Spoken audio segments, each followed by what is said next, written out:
Hello students, video lecture 99.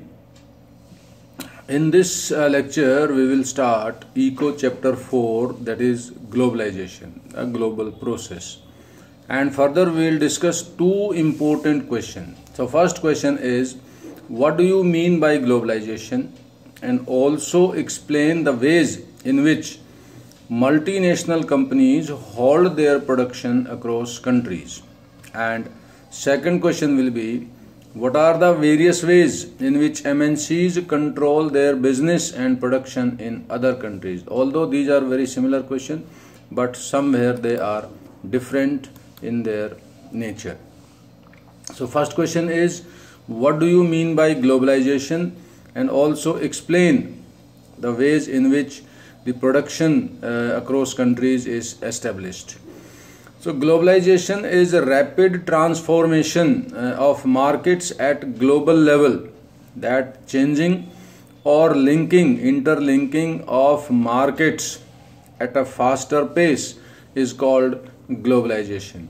Now production across countries, this can be explained in these 5 points. First point is, until the middle of 20th century, production was largely organized within the country. But by the late 20th century, borders of different countries were crossed by the raw materials, foodstuffs, and finished products. Colonies such as India was a British colony during first half of 20th century, exported raw material and foodstuff and imported finished goods.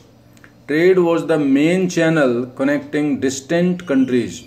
This was before large companies called multinational companies came on the scene. A multinational company is a company that controls production in more than one nation. MNCs set up their offices and factories for production in the areas where they get cheap labor and other resources which are helpful in production. This is done so that the cost of production is low and multinational companies can earn greater profits. Production is organized increasingly in a complex ways. The production process is divided into small parts and spread out across the earth. Last point in this regard, China provides cheap manufacturing locations like Mexico and Eastern Europe are useful for their closeness to the markets in US and Europe.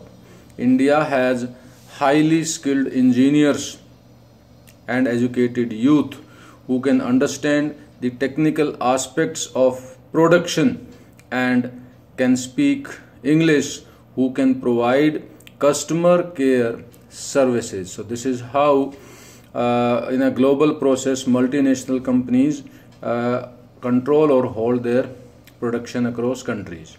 Next question is, what are the various ways in which multinational companies set up their business in other countries? Large multinational companies in developed countries place order for production with small producers in the country or the local producers. Garments, footwear, sports item are examples of industries where production is carried out by large number of small producers around the world. In second stage, products are supplied to multinational companies which then sell these under their own brand name to the customers. These large MNCs have a tremendous power to determine price, quality, delivery and labor conditions for these distant producers. And the last one is, MNCs also set up partnership with local companies by using the local companies for supplies. by closely competing with local companies or buying them up. MNCs are exerting a strong influence on production at these distant locations. As a result, production in these countries' widely dispersed location is getting interlinked. That all these productions are distributed among the local manufacturers. You might have seen that most of the sport item in Punjab, Ludhiana, Jalandhar areas are distributed in the streets where local manufacturers are making all these products. And once these products are supplied to multinational companies, then multinational companies brand them and then sell them in the markets with a high prices. This is how multinational companies hold or control their business and production in other countries. So that's all in this video lecture, and further we'll continue. So keep on listening, watching, reading in the description area for these questions. Thank you very much.